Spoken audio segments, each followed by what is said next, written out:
কেরানীগঞ্জে রকিবুল সর্দার হত্যা মামলায় সৎ পিতা আজহারুল সর্দার এবং ফরিদপুরের ভাঙ্গায় বিলে বস্তাবন্দি মরদেহ উদ্ধারের ঘটনায় প্রধান আসামি জহুরুল মুন্সি ওরফে সুলতান জহিরকে গ্রেফতার করেছে র্যাব।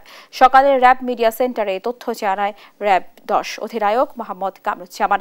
তিনি জানান, কেরানীগঞ্জে মায়ের সাথে থাকতেন ভিকটিম রকিবুল সর্দার, কিন্তু তার মায়ের সাবেক স্বামী আজহারুল সর্দার প্রতিশোধ নেওয়ার জন্য রকিবুলকে অপহরণ করে, কিন্তু তার মা সংসার করতে রাজি না হওয়ায় রকিবকে হত্যা করা হয়। অন্যদিকে ফরিদপুরের বিলে বস্তাবন্দি লাশ উদ্ধারের বিষয়ে র্যাব অধিনায়ক জানান, সমকামিতায় জড়িয়ে ঘাতক জহুরুল মুন্সি ওরফে সুলতান জহিরের হাতে প্রাণ দেন রেদওয়ান। আমরা অতি অল্প সময়ের মধ্যে গ্রেপ্তার করি। অর্থাৎ এই যে দুইটা চাঞ্চল্যকর ঘটনা,